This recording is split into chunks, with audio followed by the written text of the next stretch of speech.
Hi friends, welcome to రూపాయి IAS academy. Friends, మనం ఈ వీడియోలో ముఖ్యమైన కరెంట్ అఫైర్స్ గురించి చూద్దాం. మనకి రీసెంట్గా government of India, ministry of environment and forest 3 more Ramsar వెట్లాండ్స్ని గుర్తించింది. దీంతో టోటల్ వెట్లాండ్స్ ఇన్ ఇండియా 85 చేరుకున్నాయి. మన భారతదేశంలో టోటల్ వెట్లాండ్స్ యాజ్ అండ్ 85 అన్నమాట. ఇక్కడ తమిళనాడులో నంజరాయన్ బర్డ్ శాంక్చురీ దీన్ని గుర్తించింది రీసెంట్గా. అలాగే తవా రిజర్వాయర్, తవా అనేది నర్మదా ట్రిబ్యూటరీ అనమాట. ఆ తవా రిజర్వాయర్ చుట్టుపక్కల ప్రాంతం అంతా కూడా మనకి వెట్లాండ్గా గుర్తించింది మధ్యప్రదేశ్. అలాగే కజువేలి బర్డ్ లైఫ్ శాంక్చురీ, ఇది కూడా తమిళనాడే.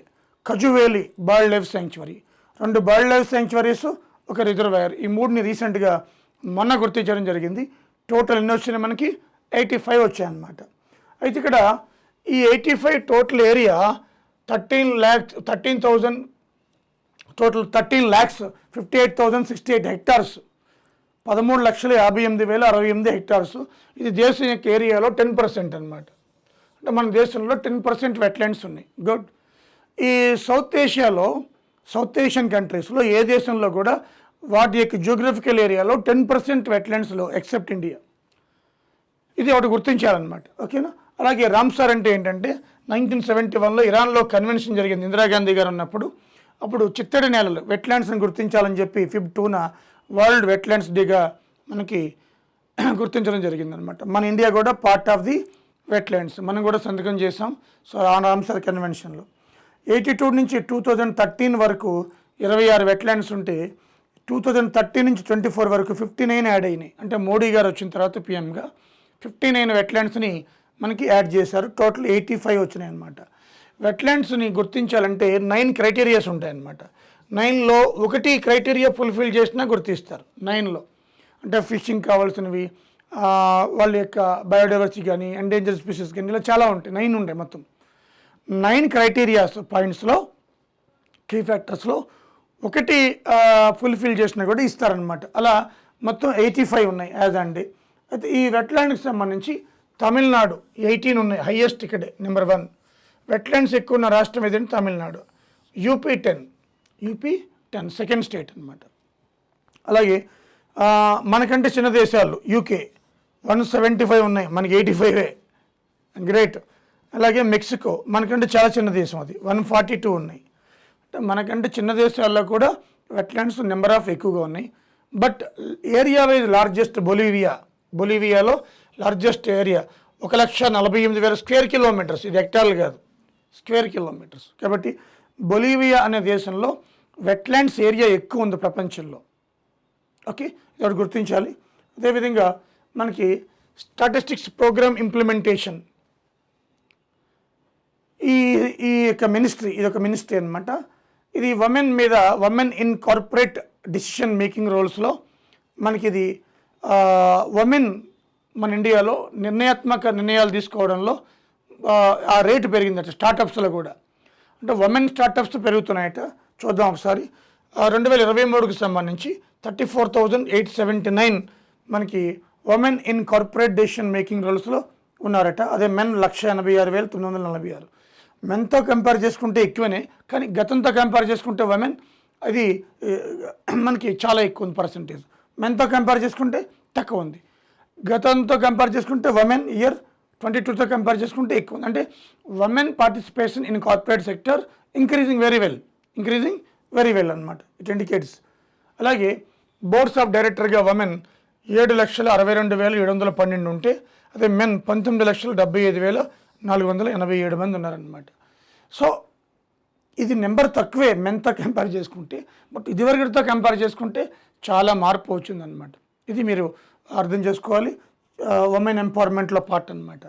అలాగే ఉమెన్ స్టార్టప్స్ 2017లో 23,685 ఉంటే 2023 రిపోర్ట్ డేటా ప్రకారం 34,879 అనమాట. అంటే పెరిగింది, అది చెప్పేది ఇంతకుముందు కూడా. అయితే ఇక్కడ గుర్తించవలసిన అంశం ఏంటంటే, ఈ ఉమెన్ పార్టిసిపేషన్ జ్యుడిషియరీ సెక్టర్ చూసుకుంటే ఇప్పటికీ తీర్పులు ఇచ్చేది, ఎవరైనా తప్పు చేస్తే రివ్యూ చేసేది జ్యుడిషియరీ సెక్టరే. అలాంటిది ఉమెన్ పార్టిసిపేషన్ హైకోర్ట్స్లో 14%, సుప్రీంకోర్టు ఇంకా తగ్గింది 9%. ప్రస్తుతం 100 మంది జడ్జీలు అనుకుంటే సుప్రీంకోర్టులో 9 ఉన్నారు, హైకోర్ట్స్లో అయితే 14 ఉన్నారు. So high courts far better than supreme court అనమాట. ఇది ఉమెన్ పార్టిసిపేషన్. మన పార్లమెంట్లో కూడా 14% ఉమెన్ పార్లమెంట్లో కూడా 14% ఉన్నారు. పార్లమెంట్లో కూడా 14%. ఇది ఇంతకుముందుతో కంపేర్ చేసుకుంటే తక్కువ. ముందు వీడియో కూడా చేశాను. సో పార్లమెంట్లో 14%, హైకోర్ట్స్లో ఉమెన్ పార్టిసిపేషన్ 14%, సుప్రీంకోర్టులో 9% అనమాట. ఓకే, సో ఇది కూడా మనకి చాలా ఇంపార్టెంట్. అలాగే ఈడీ న్యూ డైరెక్టర్గా రాహుల్ నవీన్ నియామకమయ్యారు. ఎన్ఫోర్స్మెంట్ డైరెక్టరేట్ అంటాం ఈడీ న్యూ డైరెక్టర్. అలాగే డెంగ్యూ వ్యాక్సిన్ గురించి ఇది మనకు తెలుసు. చాలా మన ముఖ్యంగా డెవలపింగ్ కంట్రీలు, అండర్ డెవలప్డ్ కంట్రీస్ డెంగ్యూ మరణాలు ఎక్కువ అవుతున్నాయి, ముఖ్యంగా మన ఇండియాలో. ఈ డెంగ్యూకి సంబంధించి ICMR, Indian council medical research and Panacea Biotec limited, ఇది వన్ ఆఫ్ ద టాప్ 3 కంపెనీస్లో 3rd ప్లేస్ అనమాట. ఇద్దరు కలిసి అమెరికాలో ఆల్రెడీ టెట్రావాలెంట్ డెంగ్యూ టీవీ 003-005 దీన్ని ఆధారంగా చేసుకుని ఒక వ్యాక్సిన్ని అయితే మనం రెడీ చేయడానికి సిద్ధంగా ఉన్నారు. అది 3rd క్లినికల్ ట్రయల్స్ కూడా మనకి అవుతున్నాయి, అందుకు న్యూస్లోకి వచ్చిందనమాట. అలాగే చదువు యాదయ్య, ఈయనకి భారతదేశంలో ఈ ఆగస్టు 15కి సంబంధించి ప్రెసిడెన్షియల్ మెడల్ ఆఫ్ గ్యాలరీ వచ్చింది. ఈయన ఒక్కడే చదువు యాదయ్య. ఈయన మనకి ఒక దొంగని రోబరీ చైన్ స్నాచర్స్ దొంగని పట్టుకునే క్రమంలో 7 కత్తిపోట్లు పొడుచున్నా కూడా, మనకి స్టాబింగ్ చేసినా కూడా ఆయన ఆ దొంగను వదలలేదన్నమాట. ఈ యొక్క బ్రేవ్నెస్ చూసి ప్రెసిడెన్షియల్ మెడల్ ఆఫ్ గ్యాలరీకి ఆ చదువు యాదయ్య మొత్తం దేశంలో ఒక్కరే ఉన్నారనమాట, ఆయన ఒక్కరే. ఓకే, అలాగే కీర్తి చక్ర అవార్డ్స్ ఈ ముగ్గురికి ఇచ్చారు. సో రామగోపాల్ నాయుడు రాష్ట్రీయ రైఫిల్స్, అలాగే మన్ప్రీత్ సింగ్ సిక్ రైఫిల్స్ అయినా, అలాగే హుమయూన్ ముజామిల్ భట్ జమ్మూ కాశ్మీర్ రెజిమెంట్. సో వీళ్ళకి కీర్తి చక్ర అవార్డ్స్ ఇవ్వడం జరిగిందనమాట ఇండిపెండెన్స్ డే సందర్భంగా. అలాగే national commission for schedule caste NCSC అంటే దీని చైర్మన్ కిషోర్ మక్వానా ఈ న్యూస్లోకి వచ్చారు. ఎందుకంటే సబ్ క్యాస్ట్ మన ఈ మధ్య సుప్రీంకోర్టు రూలింగ్ ఇచ్చింది ఎస్సీల సబ్ క్యాస్ట్ గురించి, వాళ్ళు ఇంకా నిర్ణయం తీసుకోలేదని చెప్పి ఆయన ఒక స్టేట్మెంట్ ఇవ్వడం వల్ల న్యూస్లోకి వచ్చారు. అలాగే గోవింద్ మోహన్ యూనియన్ హోమ్ సెక్రటరీగా అపాయింట్ అయ్యారు. రీసెంట్గా గోవింద్ మోహన్ యూనియన్ హోమ్ సెక్రటరీగా అపాయింట్ అయ్యారు. అలాగే 3rd voice of global south virtual meet, 3rd voice of global south virtual meet August 17th అంటే టుమారో జరగబోతుంది. దీన్ని ఇండియా హోస్ట్ చేస్తుంది అనమాట. ఓకేనా.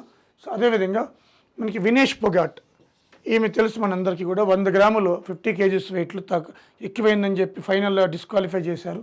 షీ వెంట్ టు కాస్ అంటే court of arbitration support of sports. So silver medal రావాలని ఆమె ఇవ్వండి అని చెప్పి అట్లీస్ట్ వెళ్తే 50 kg ఫైనల్లో డిస్క్వాలిఫై అయ్యారు. సో అది కాస్ డిస్మిస్ చేసింది ఆ ప్రపోజల్ని, ఆ అపీల్ని అనమాట, అందుకే న్యూస్లోకి వచ్చింది. అలాగే ఇండియన్ డేవిస్ కప్ కోచ్గా జీషన్ రిజైన్ చేశారు. మరి కొత్త వాళ్ళని ఎవరు అపాయింట్ చేస్తారో తెలియదు మనకి. క్రికెట్ బౌలింగ్ కోచ్గా సౌత్ ఆఫ్రికా మెర్కెల్ ఆయన అపాయింట్ చేశారు. మన ఇండియన్ క్రికెట్ బౌలింగ్ కోచ్ అనమాట మెర్కెల్. ఓకే, సో అందుకే న్యూస్లోకి వచ్చింది. అలాగే ICC వన్డే బ్యాటింగ్ ర్యాంకింగ్స్లో మనకి రోహిత్ 2nd ప్లేస్ ఉన్నారు. అలాగే Shubman Gill 3rd place, Virat 4th ప్లేస్లో ఉన్నారనమాట. ఇది మొత్తం మన ఇండియాకి సంబంధించి. సో రోహిత్ సెకండ్ ప్లేస్లో ఉన్నారు ఆయన. ఓకే, సో అదేవిధంగా Thailand supreme court dismissed PM Shritha తావిస్మ్ అంటే సుప్రీంకోర్టు ప్రధానమంత్రిని తీసేసిందనమాట. ఇది పెద్ద ఇష్యూ ఇప్పుడు వరల్డ్లో. సో వాళ్ళ అమ్మాయి ఇప్పుడు మళ్ళీ పవర్లోకి రావడం కోసం ఎలక్షన్లో పోటీ చేస్తుంది, ఈరోజు న్యూస్లో కూడా వచ్చింది. అలాగే bay of Bengal initiative for multi sectoral technical and economic cooperation అని చెప్పి బిమ్స్టెక్ అంట, దీని మీద ఇది థాయిలాండ్లోనే నిర్వహించాలి. ఇప్పుడు జరుగుతుందా లేదా అనేది సందిగ్ధం నెలకొందనమాట, అందుకే న్యూస్లోకి వచ్చింది. బిమ్స్టెక్ అంటే మొత్తం దీంట్లో 7 రీజనల్ కంట్రీస్ ఉంటాయి. Bangladesh, India, Bhutan, Myanmar, Nepal, Sri Lanka, Thailand. దీంట్లో సింగపూర్ లేదు, వియత్నాం లేదు, చైనా లేదు, పాకిస్తాన్ లేదు. సో ఈ 7 దేశాలు కూడా కోఆపరేషన్, ఎకనామిక్ కోఆపరేషన్ అనమాట, టెక్నికల్ కోఆపరేషన్ దీనికి సంబంధించింది, అందుకని న్యూస్లోకి వచ్చాయి. అలాగే 78 ఇండిపెండెన్స్ డే మనకు తెలుసు. 3వసారి PMగా మోడీ గారు ప్రమాణ స్వీకారం చేసిన తర్వాత ఫస్ట్ ఇది హోస్టింగ్ ఫ్లాగ్ ఎర్రకోట మీద. బట్ ఓవరాల్గా 11th టైం అనమాట. ఈయన స్పీచ్ 90 minutes ఇచ్చారు, లాంగ్ స్పీచ్ ఇచ్చారు, దేశం గురించి సంబంధించి అన్నీ చెప్పారు, డిఫెన్స్లో సెల్ఫ్ రిలయన్స్ అని చెప్పారు, అలాగే యూనిఫామ్ సివిల్ కోడ్ని కూడా మార్చవలసిన అవసరం వస్తుందని చెప్పి తీసుకురావాల్సిన అవసరం వస్తుంది దేశమంతా అని చెప్పారు. అలాగే అగ్రికల్చర్లో కానీ అన్ని రంగాల్లో కూడా, ఈవెన్ ఎడ్యుకేషన్లో కానీ అన్ని రంగాల్లో ముందుకు తీసుకుపోతున్నాం, 5th వరల్డ్ ఎకానమీగా ఉన్నాం, దాన్ని 3rd ప్లేస్కి వెళ్ళబోతున్నాం అని చెప్పడం జరిగింది. అలాగే 2047కి వికసిత భారత్ వైపు ప్రయాణిస్తున్నాం. యూనిఫామ్ సివిల్ కోడ్ కూడా 44 ఆర్టికల్ దీన్ని కూడా తీసుకురావాల్సిన అవసరం ఉంది. అన్ని మతాలను ఒకే రకంగా చూడవలసిన అవసరం ఉందని చెప్పారు. అలాగే జమ్మూ కాశ్మీర్ డీజీపీగా నలిన్ ప్రభాత్ రిక్రూట్ అయ్యారు. నలిన్ ప్రభాత్ ఎన్నికయ్యారనమాట, అంటే ఆయన అపాయింట్ చేశారు నలిన్ ప్రభాత్. అలాగే missile scientist Narayan doctor Agarwal, ఈయన అగ్ని మ్యాన్ అంటాం, రీసెంట్గా చనిపోయారు. సో మిస్సైల్ సైంటిస్ట్గా పేరుగాంచిన డాక్టర్ అగర్వాల్ అగ్ని మ్యాన్ అంటాం. సో అగ్ని మిస్సైల్లో ఎన్నో ప్రధాన పాత్ర పోషించారు. ఈయనకి పద్మశ్రీ పద్మభూషణ్ అవార్డ్స్ కూడా వచ్చినాయి అనమాట. సో అగ్ని మ్యాన్ అంటామని అగర్వాల్ గుర్తుపెట్టుకోండి. అలాగే పిఎం కుసుమ్ చాలా ఇంపార్టెంట్, ఇది కూడా. పిఎం కుసుమ్ అంటే ప్రైమ్ మినిస్టర్ కిసాన్ ఊర్జా సురక్ష ఉత్థాన్ మహాభియాన్, అంటే సోలార్ పంప్ సెట్లు ఇన్స్టాల్ చేయాలి ఓన్ అగ్రికల్చర్ ఫార్మర్స్ ఓన్ ల్యాండ్లో. 100 GW solar power plants farmers own ల్యాండ్లో చేయాలి 2024కి December 31. ఆల్రెడీ సగం అయిపోయినాం. మన గోల్డ్ 100 GW, మెగావాట్స్ కాదు గిగావాట్స్. సో దీనికి సంబంధించి 14 lakhs solar pump sets install చేయాలి, 35 లక్షల కనెక్షన్లు గ్రిడ్ కనెక్షన్స్ ఇవ్వాలి. ఇది టార్గెట్ పెట్టుకున్నాం, కానీ అది నెరవేరేలా లేదు. 2026కి నెరవేరేలా ఉంది. 2024కి యాజ్ అంటే జూన్కి 256 మెగావాట్సే అయింది, మనం 100 GW. So 3.97 lakh pump sets install చేశారు. కారణం ఏంటంటే అన్అవైలబిలిటీ ఆఫ్ ల్యాండ్. గుజరాత్ రాజస్థాన్లో అయితే ఇది చాలా అద్భుతంగా రన్ అవుతుంది, బట్ మిగతా రాష్ట్రాల్లో ల్యాండ్ ఉండాలి, డ్రై ఏరియా ఉండాలి, నాన్ అగ్రికల్చర్ ల్యాండ్ ఉండాలి. ఇది ఒక హార్డిల్గా మారిందనమాట. అదేవిధంగా డిఫెన్స్లో సెల్ఫ్ రిలయన్స్, డిఫెన్స్కి సంబంధించి సెల్ఫ్ రిలయన్స్ మనకి సాధించామంటే మోడీ గారు చెప్తున్నారు. ఎక్స్పోర్ట్స్లో 23-24 సంబంధించి 32.5%, అంటే గ్రోత్ రేట్లో 21,083 crores మనం 21,083 కోట్ల రూపాయలు మనం ఎక్స్పోర్ట్ చేసామంట లాస్ట్ ఇయర్. ఈ సంవత్సరం ఫస్ట్ క్వార్టర్లో ఆల్రెడీ 9,000 crores దాటేసామట. సో ఇది చెప్పడం జరిగింది. సెల్ఫ్ రిలయన్స్ అనమాట. ఎక్స్పోర్ట్స్, డిఫెన్స్ ఎక్స్పోర్ట్స్ ఒకప్పుడు ఇంపోర్ట్ చేసుకునేవాళ్ళు. అలాగే టైగర్ రిజర్వ్ ఒకటి న్యూస్లోకి వచ్చింది. నామ్దాఫా టైగర్ రిజర్వ్ అరుణాచల్ ప్రదేశ్లో ఉంది. ఇది ఈస్టర్న్ మోస్ట్ టైగర్ రిజర్వ్ అనమాట. ఎందుకు న్యూస్లోకి వచ్చిందంటే ఇక్కడ ఎంప్లాయీస్ని తొలగించారు, మళ్ళీ తీసుకున్నారు. ఇప్పుడు పెద్ద కాంట్రవర్సీ నడుస్తుంది. Namdapha tiger eastern most tiger reserve అది అరుణాచల్ ప్రదేశ్లో ఉందన్నమాట. ఓకే. సో అలాగే యుఎస్ రష్యా డ్యూయల్ నేషనలిస్ట్ మనకి jailed in 12 years in Russia court. ఎందుకంటే ఉక్రెయిన్కి సహాయం చేశారట ఆమె పేరు క్సీనియా కవానా. ఈ అమ్మాయి యుక్రెయిన్కి సపోర్ట్ చేసి $51 డొనేట్ చేసిందట. అందుకని ఆమెకి 12 years దేశద్రోహ న్యాయం కింద కేసు వేసి జడ్జిమెంట్ ఇచ్చారన్నమాట, లోపడేశారు. అందుకే న్యూస్లోకి వచ్చింది. ఓకే. సో ఫ్రెండ్స్, ఇవి మనకి ఇంపార్టెంట్ కరెంట్ అఫైర్స్. సో ప్రతి ఒక్కరు కూడా ఈ రూపాయి యూట్యూబ్ ఛానల్ని సబ్స్క్రైబ్ చేసుకోండి. సో కంపల్సరీగా మీకు ఉపయోగపడే ఎగ్జామ్ పాయింట్ ఆఫ్ వ్యూలో, అలాగే ఆర్ఆర్బీ జేఈ కానీ, అలాగే పాత ఏడబ్ల్యూ పేపర్లు కానీ, స్టాఫ్ సెలక్షన్ కానీ వారానికి కంపల్సరీగా 1-2 పేపర్లు చేయడం జరుగుతుంది. కంపల్సరీగా అందరికీ చెప్పండి, రూపాయి యూట్యూబ్ ఛానల్ సబ్స్క్రైబ్ చేసుకోవాలి. యూ గెట్ ఎన్నో benefits, you will get more benefits. ఎందుకంటే ఈ విధంగా మన current affairs exam point of వ్యూలో ఎవరు చెప్పరు. ఎందుకంటే ఏదో సోజ్ చెప్తారు, అది ఉపయోగపడదు, టైం పాస్ అయిపోతుంది. బట్ లెస్ టైంలో మోర్ ఇన్ఫర్మేషన్, ఇది రూపా స్పెషాలిటీ అనమాట. ఓకేనా ఫ్రెండ్స్. సో ఈ రోజున ఆఫ్లైన్ బ్యాచ్ స్టార్ట్ అవుతుంది. ఎవరైనా రావాలనుకున్నా కూడా మీరు రూపాని కన్సల్ట్ అవ్వచ్చు. Thank you friends, thank you very much.